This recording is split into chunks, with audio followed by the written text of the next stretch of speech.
day po sa inyong lahat. Ang content po natin for today ay tungkol po sa katanungan ng isang subscriber natin. Siya po ay nakikisuyo para malaman yung sukat ng battery cages natin. Kasi nga po, medyo low budget daw sila and nagkataon na marami silang kawayan and then may mga kahoy sila na pwedeng gawing battery cages. Kaya sila po ay nakisuyo na baka raw pwede kong i-share yung sukat ng ating battery cages. So, hindi ko naman po sila tatanggihan, kaya ngayong araw ay andito po tayo para ipakita sa inyo yung sukat ng battery cages.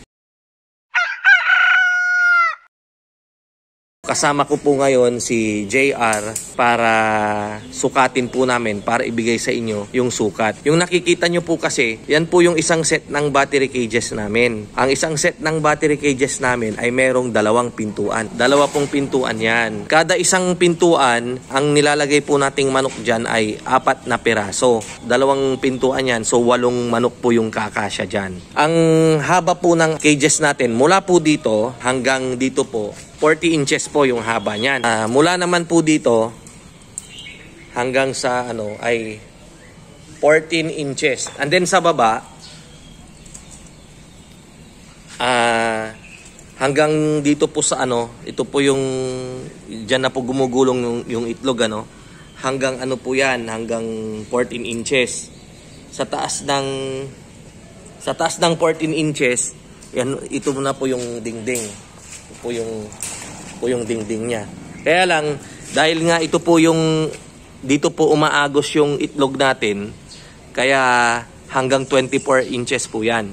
2 feet po siya. Kaya lang binend po ni UP namin para yung itlog ay hindi mahulog. Meron siyang pinaka-stopper. 24 inches, pwedeng 22 siguro yung gagawin ninyo. Pakuan nyo na lang ng kawayan na pinaka-stopper. Pero yung sa bahay ng manok, yung mula po sa likod, mula po dun sa likuran, mula po dyan sa kamay niya hanggang dito po sa harapan ay 14 inches. Tapos yung taas po niya, 13 inches po. Tapos sa harap naman po ay 16 inches.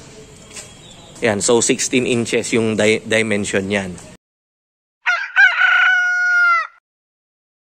Ganyan po yung sukat ng battery cages natin. Yung isang set, 8 piraso po ang kakasya na manok. Ang nangyayari na lang po ay dinudugtungan na lang po siya. Mula po dito hanggang doon ay 40 inches. And then pinagdudugtong po natin. And then 3 decker po siya.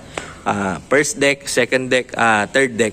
May estimate nyo na po pati yung size ng housing na paggagawa ninyo. So ito po pala yung painuman nila. Ito po yung waterer. Then ito naman po yung pakainan. And then sa silong po ng feeder natin na to ay andito po yung itlog.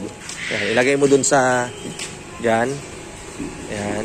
Then dahan-dahan mong ipagulong.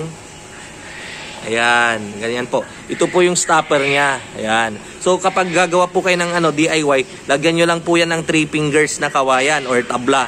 Para sa itlog, meron po siyang stopper.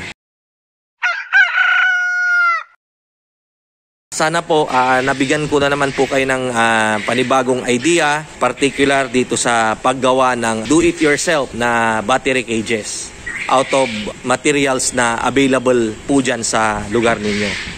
So once again, ito po ang inyong kaibigan, ang inyong kamanukan. Walang iba kundi si Mang Mags na nagsasabing mabuhay po tayong lahat and God bless. And thank you.